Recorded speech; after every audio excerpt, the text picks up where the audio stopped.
Assalamualaikum warahmatullahi taala wabarakatuh. Terima kasih guys, sekali lagi kita bersama Kayu Sambil Bercerita.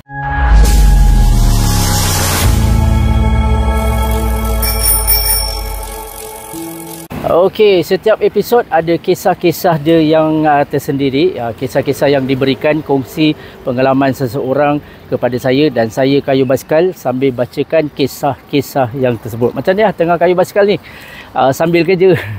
So, Kayu sambil bercerita ni, alhamdulillah kita dah langkah episod seterusnya bersama dengan tajaan kita Muhammad Emir Rahim.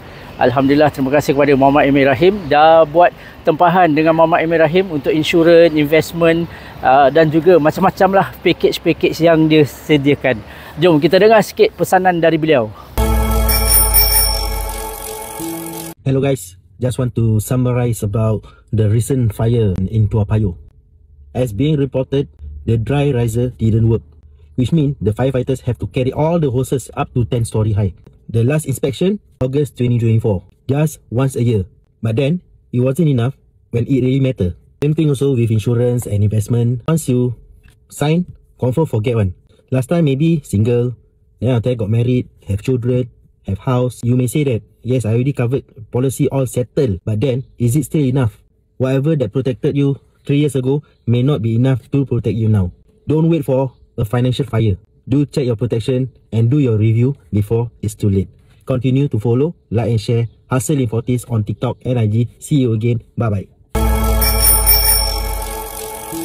Untuk dapatkan lebih info daripada Muhammad Emir Rahim, macam mana dan bagaimana. Kalau nak jumpa, jangan takut guys, tak kena bayar apa-apa. Just jumpa, discuss, bincang dan sebagainya. Setuju, ambil. Tak setuju, jangan takut, dia tak akan memaksa. Apa-apa pun, kita teruskan dengan episod seterusnya, Kayu Sambil Bercerita.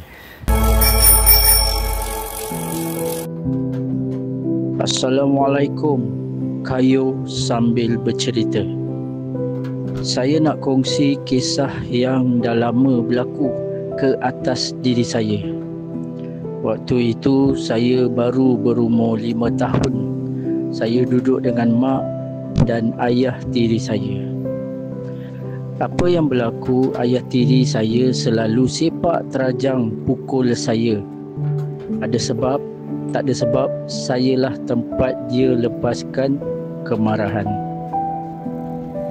Ada mak pun tak boleh nak buat apa, tak boleh nak bantu saya. Biarkan saya kena macam-macam dengan ayah tiri saya. Tapi sekarang dah duduk dengan makcu, nenek dan atuk di kampung. Waktu raya, ahli keluarga mak datang, nampak saya keadaan macam bengkak sana, bengkak sini, lebam sana, lebam sini. Mak kata budak-budak degil, nak main-main panjat-panjat jatuh. Tapi Mak Cu tahu apa yang mak cerita semua tu hanya nak tutup kesalahan ayah tiri saya. Sampailah bertekak dalam rumah pasal hal ni di hari raya. Saya terus dibawa keluar dan dibawa duduk dengan mak cu, nenek dan atuk di kampung.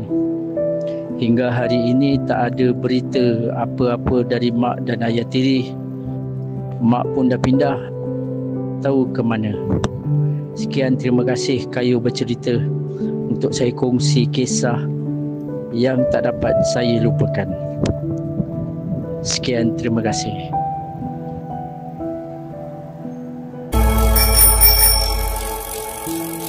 Itu dia kisah yang dapat saya bacakan sambil Kayu Basikal. Saya tak boleh kayu sambil macam gini, sambil kayu sambil cerita. Nanti nak tengok kamera, nak tengok depan susah. So jadi saya boleh buat macam tu lah. Dan terima kasih kepada sponsor-sponsor kita. Ada sangka baik sponsor kita. Kita ada Muhammad Emir Rahim, financial consultant kita. Jadi buatlah tempahan dan package-package yang telah disediakan bersama dengan Muhammad Emir Rahim. Dan juga support local guys. Akan kembali di lain episod. Assalamualaikum warahmatullahi wabarakatuh.